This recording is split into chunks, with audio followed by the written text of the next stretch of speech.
ಭೀಮನ ಅಮಾವಾಸ್ಯೆ ವ್ರತದ ಕಥೆ.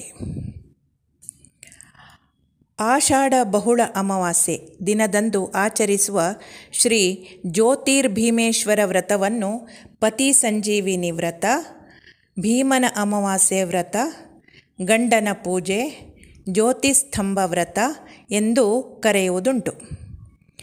ಆದರೆ ಭೀಮನ ಅಮಾವಾಸ್ಯೆ ಎಂದು ಎಲ್ಲೆಡೆಯೂ ಜನಪ್ರಿಯವಾಗಿದೆ. ಈ ವ್ರತವನ್ನು ಮಾಡುವುದರಿಂದ ಕನ್ಯೆಯರು ಉತ್ತಮ ಗುಣವುಳ್ಳ ಪತಿಯನ್ನು ಮತ್ತು ಸಹೋದರರು ಕ್ಷೇಮವನ್ನು ಮತ್ತು ವಿವಾಹಿತ ಸ್ತ್ರೀಯರು ಸೌಭಾಗ್ಯವನ್ನು ಪಡೆಯುತ್ತಾರೆ. ಈ ವ್ರತವನ್ನು ಮನೋನಿಯಾಮಕರಾದ ಪಾರ್ವತಿ ಮತ್ತು ರುದ್ರದೇವರ ಅನುಗ್ರಹ ಪ್ರಾಪ್ತಿಗಾಗಿ ಆಚರಿಸುತ್ತಾರೆ. ಮದುವೆಯಾದ ಮೊದಲ 9 ವರ್ಷ ಈ ವ್ರತವನ್ನು ಹೆಣ್ಣು ಮಕ್ಕಳು ಮತ್ತು ಕನ್ಯೆಯರು ಮಾಡುತ್ತಾರೆ. ಮಣ್ಣಿನಿಂದ ಲಿಂಗಾಕಾರದಲ್ಲಿ ವಿಗ್ರಹ ಮಾಡಿ ಅದರಲ್ಲಿ ಪಾರ್ವತಿ ಪರಮೇಶ್ವರನನ್ನು ಆಹ್ವಾನಿಸಿ ಪೂಜಿಸುತ್ತಾರೆ. ನೈವೇದ್ಯಕ್ಕೆ ಕಡುಬು, ಇಡ್ಲಿ ಸಿದ್ಧಪಡಿಸುತ್ತಾರೆ. ಈ ಕಡುಬಿನಲ್ಲಿ ಚಿಲ್ಲರೆಯನ್ನು ಇಟ್ಟು ಅದನ್ನು ಹೊಸ್ತಿಲದ ಎರಡೂ ಬದಿಯಲ್ಲಿ ವೀಳ್ಯದೆಲೆ ಮೇಲಿಟ್ಟು ಹರಿದ್ರ ಕುಂಕುಮದಿಂದ ಪೂಜಿಸಿ ಮನೆಯ ಗಂಡು ಮಕ್ಕಳ ಕೈಲಿ ಆ ಕಡುಬನ್ನು ಅವರ ಮಂಡಿಯೂರಿ ಮೊಣಕೈನಿಂದ ಒಡೆಯಬೇಕು. ಆ ಸಮಯದಲ್ಲಿ ಹೆಣ್ಣು ಮಕ್ಕಳು ಗಂಡು ಮಕ್ಕಳ ಬೆನ್ನಿಗೆ ಹೊಡೆಯುತ್ತಾರೆ. ಇದನ್ನು ಭಂಡಾರ ಒಡೆಯುವುದು ಎನ್ನುತ್ತಾರೆ. ಈ ದಿನ ಕರಿದ ಪದಾರ್ಥಗಳನ್ನು ಮಾಡುವುದಿಲ್ಲ. ಭೀಮ ಕೂಡ ರುದ್ರದೇವರ ಹಲವಾರು ಹೆಸರುಗಳಲ್ಲಿ ಒಂದು. ಈ ಹಬ್ಬಕ್ಕೆ ಭೀಮನೆಂಬ ರುದ್ರದೇವರ ಹೆಸರಿನಿಂದ ಪೂಜಿಸುತ್ತಾರೆ. ಈ ವ್ರತದ ಮಹಿಮೆಯನ್ನು ಸಾಕ್ಷಾತ್ ಮಹಾರುದ್ರದೇವರೇ ಹೇಳಿದ್ದಾರೆ. ವ್ರತ ಕಥೆಯ ಸಂಕ್ಷಿಪ್ತ ಕಥೆ ಹೀಗಿದೆ. ಹಿಂದೆ ಸೌರಾಷ್ಟ್ರ ದೇಶದಲ್ಲಿ ವಜ್ರಬಾಹು ಎಂಬ ಉತ್ತಮ ಆಡಳಿತಗಾರ ರಾಜನಿದ್ದನು. ಅವನಿಗೆ ಸುಂದರನೂ ಗುಣವಂತನೂ ಆದ ಜಯಶೀಲನೆಂಬ ಮಗನಿದ್ದನು.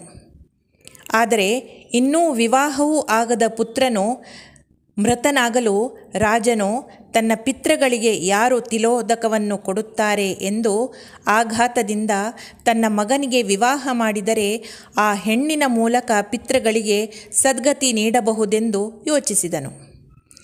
ಯಾರು ತನ್ನ ಮೃತ ಪುತ್ರನ ವಿವಾಹಕ್ಕೆ ಹೆಣ್ಣು ಕೊಡುತ್ತಾರೋ ಅವರಿಗೆ ಯಥೇಚ್ಛವಾಗಿ ದಾನ ಕೊಡುವುದಾಗಿ ಘೋಷಿಸುತ್ತಾನೆ. ಅದೇ ಊರಿನಲ್ಲಿದ್ದ ಒಬ್ಬ ಬಡ ಸುಸಂಸ್ಕೃತ ಬ್ರಾಹ್ಮಣನು ತನ್ನ ಬಡತನದಿಂದ ದೂರ ಬರಲು ನಿರ್ಧರಿಸಿ ತನ್ನ ಮಗಳನ್ನು ಆ ಮೃತ ರಾಜಕುಮಾರನಿಗೆ ಕೊಟ್ಟು ವಿವಾಹ ಮಾಡುತ್ತಾನೆ. ತನಗೆ ಬರಬೇಕಾದ ಧನ ಧಾನ್ಯಾದಿಗಳನ್ನು ಆ ಬ್ರಾಹ್ಮಣ ಪಡೆದುಕೊಳ್ಳುತ್ತಾನೆ. ವಿವಾಹದ ನಂತರ ರಾಜ, ವಧು ಮತ್ತು ಸೈನಿಕರು ರಾಜಕುಮಾರನ ಹೆಣವನ್ನು ಸುಡಲು ಸ್ಮಶಾನಕ್ಕೆ ಕರೆದುಕೊಂಡು ಬರುತ್ತಾರೆ. ಕನ್ಯೆಯಾದರೋ ಸಕಲಾಭರಣಗಳಿಂದ ಅಲಂಕೃತಳಾಗಿ ಹರಿದ್ರ ಕುಂಕುಮ ಶೋಭಿತಳಾಗಿ ಪಾರ್ವತಿ ಪರಮೇಶ್ವರನನ್ನು ಧ್ಯಾನಿಸುತ್ತಾ ಚಿತೆಗೆ ಅಗ್ನಿಸ್ಪರ್ಶ ಮಾಡುತ್ತಾಳೆ. ಆದರೆ ದೈವ ಲೀಲೆ ನೋಡಿ, ಆ ಸಂದರ್ಭದಲ್ಲಿ ಭಾರೀ ಮಳೆಯಾಗಿ ಅಗ್ನಿ ಆರಿಹೋಯಿತು. ಸೂರ್ಯಾಸ್ತವಾಗಿ ಗಾಢ ಕತ್ತಲೆ ಆವರಿಸಿತು. ಮಳೆ ಮಾತ್ರ ನಿಲ್ಲಲಿಲ್ಲ. ಹುಡುಗಿಯು ಈಗ ರಾಜಕುಮಾರಿಯಾಗಿದ್ದರಿಂದ ರಾಜಕುಮಾರನ ತಂದೆಯು ಆಕೆಗೆ ಹೆಣವನ್ನು ಬಿಟ್ಟು ಬರುವಂತೆ ತಿಳಿಸುತ್ತಾನೆ. ಆದರೆ ಪತಿಯ ಹೆಣವನ್ನು ಬಿಟ್ಟು ತಾನು ಬರುವುದಿಲ್ಲ ಎಂದು ಹುಡುಗಿ ಹಠ ಮಾಡುತ್ತಾಳೆ. ರಾಜ ಮತ್ತವನ ಪರಿವಾರದವರು ಮಳೆಯಿಂದ ತಪ್ಪಿಸಿಕೊಳ್ಳಲು ಹುಡುಗಿಯನ್ನು ಬಿಟ್ಟು ಓಡುತ್ತಾರೆ. ರಾಜಕುಮಾರನ ಶವವನ್ನು ನೋಡುತ್ತಾ ಆಕೆ ಮನಸ್ಸಿನಲ್ಲಿಯೇ ನೊಂದು ಗಾಢ ಕತ್ತಲೆಗೆ ಹೆದರಿ ಪಾರ್ವತಿ ಪರಮೇಶ್ವರನನ್ನು ಪ್ರಾರ್ಥಿಸುತ್ತಾಳೆ. ಪರಮೇಶ್ವರ ಹಿಂದೆ ಮಾರ್ಕಂಡೇಯನಿಗೆ ಚಿರಂಜೀವಿತ್ವ, ಅಗ್ನಿಮನ್ಮಥರಿಗೂ ಮರುಜನ್ಮ, ಶ್ವೇತವಾಹನನಿಗೂ ಋಷಿಗಳಿಗೂ ದೀರ್ಘಾಯುಷ್ಯ ನೀಡಿರುವೆ. ನಾನು ಏನು ತಪ್ಪು ಮಾಡಿದ್ದೇನೆ? ನನಗ್ಯಾಕೆ ಈ ಘೋರ ಶಿಕ್ಷೆ? ಕಾಪಾಡು, ನನ್ನನ್ನೂ ಕಾಪಾಡು ಎಂದು ಪ್ರಾರ್ಥಿಸುತ್ತಾಳೆ. ಭಕ್ತವತ್ಸಲನಾದ ಶಿವನು ಪಾರ್ವತಿಯೊಂದಿಗೆ ಅಲ್ಲಿ ಪ್ರತ್ಯಕ್ಷರಾದಾಗ ನನಗೆ ಸೌಭಾಗ್ಯ ಸಂಪತ್ತು ನೀಡು ಎಂದು ಪ್ರಾರ್ಥಿಸುತ್ತಾಳೆ. ಆಗ ಶಿವನು ನಿನಗೆ ಸೌಭಾಗ್ಯ ಸಂಪತ್ತು ನೀಡಬಲ್ಲ ಅತ್ಯಂತ ಶುಭಪ್ರದವಾದ ವ್ರತವೊಂದಿದೆ. ಆಷಾಢ ಮಾಸದ ಅಮಾವಾಸ್ಯೆಯ ದಿನ ಮಂಗಳ ಸ್ನಾನ ಮಾಡಿ ಪೂಜಾ ಸ್ಥಳವನ್ನು ಶುದ್ಧ ಮಾಡಿ ಭಕ್ತಿಯಿಂದ ಉಮಾಮಹೇಶ್ವರರನ್ನು ಅರ್ಚಿಸಬೇಕು. ಶುದ್ಧವಾದ ಅಕ್ಕಿಯ ರಾಶಿಯನ್ನು ಹಾಕಿ ಅದರ ಮೇಲೆ ತುಪ್ಪದ ದೀಪವನ್ನು ಹಚ್ಚಿಟ್ಟು ನನ್ನನ್ನು ಆರಾಧಿಸಬೇಕು.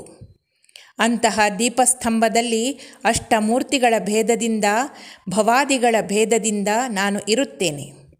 ಈ ಅಷ್ಟಮೂರ್ತಿಗಳಲ್ಲಿ ನನಗೆ ಅತ್ಯಂತ ಪ್ರಿಯವಾದ ಚಂದ್ರನೂ ಇರುತ್ತಾನೆ.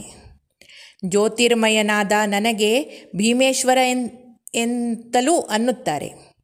ಈ ದೀಪಸ್ತಂಭವು ನಾನು ಎಂದು ನನ್ನನ್ನು ಮಹಾಲಿಂಗ ಸ್ವರೂಪನೆಂದು ತಿಳಿದು ಪೂಜಿಸು ಎಂದು ಪೂಜಾ ವಿಧಾನವನ್ನು ಹೇಳುತ್ತಾನೆ. ಈ ವ್ರತವನ್ನು ಮಾಡುವವರು 9 ವರ್ಷ ಆಚರಿಸಬೇಕು. ಕಡುಬು ನೈವೇದ್ಯವನ್ನು ಮಾಡಬೇಕು. ಗಂಧ ಪುಷ್ಪಾದಿಗಳಿಂದ ಅರ್ಚಿಸಿ ಬ್ರಾಹ್ಮಣರಿಗೆ ದಾನ ಮಾಡಬೇಕು. ಹೀಗೆ 9 ವರ್ಷ ಮಾಡಿದ ನಂತರ ನಿನ್ನ ಪತಿಯು ಸಜೀವಿಯಾಗಿ ಬರುವನು, ಇದಕ್ಕೇನು ಸಂಶಯವಿಲ್ಲ ಎಂದನು. ಆಗ ಆ ಕನ್ಯೆಯು ಕಡುಬಿನ ಬದಲು ಆಕೆ ಮಣ್ಣಿನ ಮುದ್ದೆಗಳನ್ನು ತಯಾರಿಸುತ್ತಾಳೆ.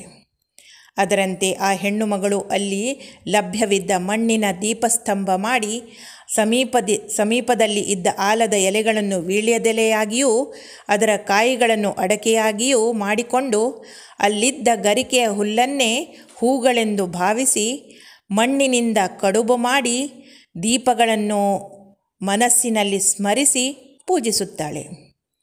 ಹೀಗೆ ಪೂಜೆ ಮಾಡುತ್ತಿರುವಾಗ ಓರ್ವ ಯುವ ದಂಪತಿಗಳು ಅಲ್ಲಿಗೆ ಬರುತ್ತಾರೆ ಮತ್ತು ಆಕೆ ಏನು ಮಾಡುತ್ತಿದ್ದಾಳೆ ಎಂದು ಕೇಳುತ್ತಾರೆ. ತನ್ನ ವಿಧಿಯನ್ನು ಆ ದಂಪತಿಗಳಿಗೆ ಆಕೆ ವಿವರಿಸುತ್ತಾಳೆ ಮತ್ತು ತಾನೀಗ ಒಂಟಿಯಾಗಿದ್ದು ಮಣ್ಣಿನ ಮುದ್ದೆಗಳನ್ನು ಒಡೆಯುವವರೂ ಯಾರೂ ಇಲ್ಲ ಎಂದು ಹೇಳುತ್ತಾಳೆ. ಒಬ್ಬ ಯುವಕನು ಅದನ್ನು ತಾನು ಒಡೆಯುವುದಾಗಿ ಹೇಳುತ್ತಾನೆ. ಆ ಮುದ್ದೆಯನ್ನು ಒಡೆದು ಆತ ದೀರ್ಘ ಸುಮಂಗಲಿ ಭವ ಎಂದು ಹರಸುತ್ತಾನೆ. ಆಗ ಹುಡುಗಿಯು ನಗುತ್ತಾ ತನ್ನ ಪತಿ ಮರಣ ಹೊಂದಿದ್ದು ಇದು ಹೇಗೆ ನಡೆಯಲು ಸಾಧ್ಯ ಎಂದು ಕೇಳುತ್ತಾಳೆ. ಮರಣ ಹೊಂದಿದ ರಾಜಕುಮಾರನತ್ತ ಅವರು ನೋಡಿ, ಆತ ನಿದ್ದೆ ಮಾಡಿದ್ದು ನೀನು ಏಕೆ ಅವನನ್ನು ಎಚ್ಚರಗೊಳಿಸಬಾರದು ಎಂದು ಕೇಳುತ್ತಾರೆ. ಹೋಗಿ ಅವನನ್ನು ಎಬ್ಬಿಸು ಎಂದು ಹೇಳುತ್ತಾರೆ. ಆಶ್ಚರ್ಯದಿಂದ ಆಕೆ ರಾಜಕುಮಾರನನ್ನು ನೋಡುತ್ತಾಳೆ ಮತ್ತು ಆತ ಕಣ್ಣುಗಳನ್ನು ತೆರೆಯುತ್ತಾನೆ. ಆಕೆಗೆ ತನ್ನ ಕಣ್ಣುಗಳನ್ನೇ ನಂಬಲು ಆಗುವುದಿಲ್ಲ. ಕೂಡಲೇ ಅಲ್ಲಿಗೆ ಬಂದಿದ್ದ ಯುವ ದಂಪತಿಗಳು ಯಾರು ಎಂದು ಅವರಿಗೆ ಗೊತ್ತಾಗುತ್ತದೆ. ಆದರೆ ಅಷ್ಟೊತ್ತಿಗೆ ಅವರು ಹೋಗಿರುತ್ತಾರೆ. ಆ ಪೂಜಾ ಫಲವಾಗಿ ರಾಜಕುಮಾರನು ಜೀವವನ್ನು ಪಡೆದು ನಿದ್ರೆಯಿಂದ ಎದ್ದವನಂತೆ ಎದ್ದು ಕುಳಿತುಕೊಳ್ಳುತ್ತಾನೆ.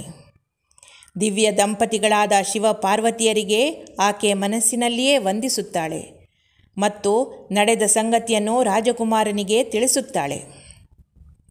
ಮಾರನೇ ದಿನ ರಾಜಭಟರು ಬಂದು ನೋಡಿ ರಾಜನಿಗೆ ಈ ವಿಷಯ ತಿಳಿಸಲು ರಾಜನು ಸಂತಸಗೊಂಡು ದಾನ ಧರ್ಮಗಳನ್ನು ಮಾಡಿ ಎಲ್ಲರೂ ಸುಖದಿಂದ ಇರುತ್ತಾರೆ.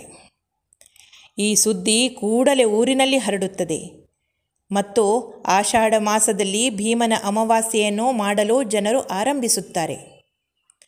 ಈ ದಿನದಂದು ಮದುವೆಯಾಗಿರುವ ಮತ್ತು ಮದುವೆಯಾಗದ ಮಹಿಳೆಯರು ಶಿವ ಹಾಗೂ ಪಾರ್ವತಿಯಲ್ಲಿ ತಮ್ಮ ಕುಟುಂಬದ ಪುರುಷರಿಗೆ ಸುಖ ಸಮೃದ್ಧಿ ಮತ್ತು ಆರೋಗ್ಯ ನೀಡಲೆಂದು ಪ್ರಾರ್ಥಿಸುತ್ತಾರೆ. ಮದುವೆಯಾಗಿರುವ ಮಹಿಳೆಯರು ತಮ್ಮ ಸಂಬಂಧವು ಶಿವಪಾರ್ವತಿಯಷ್ಟೇ ಗಟ್ಟಿಯಾಗಿರಲಿ ಎಂದು ಪ್ರಾರ್ಥಿಸುತ್ತಾರೆ. ಈ ದಿನದಂದು ಕನ್ಯೆಯರು ಕಡುಬು ಮಾಡಿಕೊಂಡು ಅದರಲ್ಲಿ ನಾಣ್ಯವನ್ನು ಅಡಗಿಸಿಡುತ್ತಾರೆ. ಪೂಜೆ ಕೊನೆಗೊಂಡ ಬಳಿಕ ಆಕೆಯ ಸಹೋದರರು ಕಡುಬನ್ನು ಒಡೆದು ಅದರಲ್ಲಿನ ನಾಣ್ಯವನ್ನು ತೆಗೆಯುತ್ತಾರೆ. ಇದನ್ನು ಭಂಡಾರ ಒಡೆಯುವುದು ಎನ್ನುತ್ತಾರೆ. ಧನ್ಯವಾದಗಳು.